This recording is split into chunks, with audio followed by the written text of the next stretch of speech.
नमस्कार। आज हजुरहरूलाई मैले नेपाली लोकप्रिय बाजा मादल बजाउन सिकाउन गइरहेको छु। मादल बजाउनुभन्दा अगाडि केही कुरा मादलको बारेमा बुझ्नुपर्छ। यतापट्टि 1 हो भने एकापट्टि 2, 1 2 3 4 गरेर बजाउँदाखेरि सजिलो हुन्छ। यसमा मैले चाहिँ 50 वटा जति बिटिङ आउँछ। अहिले म हजुरहरूलाई एउटा दुईटा बिटिङ सिकाउँदै छु। सबभन्दा पहिला यो मादलको यो स्वर राम्रो बनाउनको लागि यो अलिक कस्नुपर्छ। यो कस्यो भने चाहिँ अलिकति वसिएको बाजा पनि अलिकति चाहिँ आवाज खुकुलो हुन्छ। त्यसैले चाहिँ यो कस्नुपर्छ। यो मान्छेहरूले थाहा नपाएर यो किन राखेको जस्तो भन्छ। यसको एउटा आफ्नै चाहिँ टेक्निकल काम भएको छ। यसले गर्दाखेरि यो अलिकति कसिएर चाहिँ यो आवाजलाई अलि तिखो बनाउँछ। अब म 1 नम्बर सबभन्दा सजिलो 1 नम्बर मादल बिटिङ बजाउन सिकाउन गइरहेको छु। त्यसको लागि म 1 2 3 4 1 2 3 4 1 2 3 4 1 2 3 4 यो सबभन्दा सजिलो बिटिङ हो। मादलको 1 नम्बर बिटिङ हो। अर्को 1 2 3 4 5 6 7 8 9 10 गरी धेरैवटा तालहरू छ।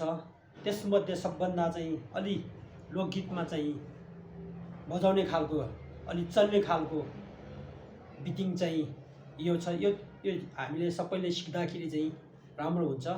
त्यसको लागि गिन्ती ताक गिन्ती ताक गिन्ती ताक गिन भनेर चाहिँ अलि बोल सुनाउँदै गर्दाखेरि राम्रो हुन्छ।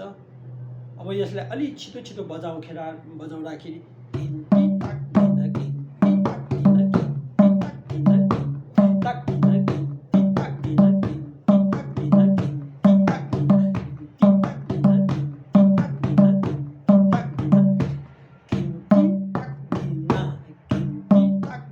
गिन गिन्ती ताक गिन गिन्ती ताक गिन गिन्ती ताक गिन गिन्ती ताक गिन गिन्ती ताक गिन गिन्ती ताक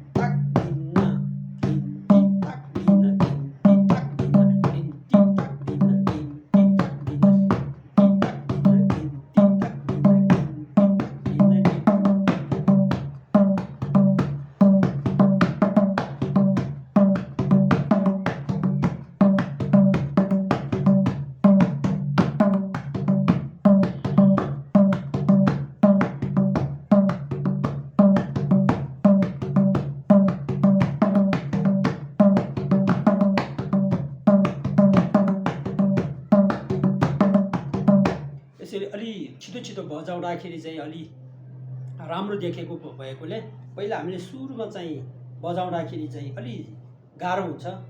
गिन्ती ताक गिन गिन्ती ताक गिन गिन्ती ताक गिन गिन्ती ताक गिन भनेर चाहिँ हामीले सिक्नुपर्छ। यसको लागि 1 2 3 4 1 2 3 4 1 2 3 4 1 2 3 1 2 3 4 1 2 3 4 1 2 3 4 1 2 3 4 1 2 3 4 भनेर पनि सिक्दाखेरि सजिलो हुन्छ। सुरुमा अलिकति त गाह्रै हुन्छ। 1 2 3 4 1 2 3 4 1 2 3 4 1 2 3 4 1 2 3 4 1 2 3 1 2 3 4 1 2 3 4 1 2 3 4 1 2 3 4 1 2 3 यसरी सिक्दाखेरि चाहिँ अलि राम्रो हुन्छ। त्यसैले हजुरहरूलाई एउटा बाजा नेपाली लोक बाजा सिकाउन गइरहेको छु। धन्यवाद। अब अर्को दिन चाहिँ म अर्को बाजा सिकाउँदैछु। त्यसको लागि प्रतीक्षा गर्नुहोला। नमस्ते।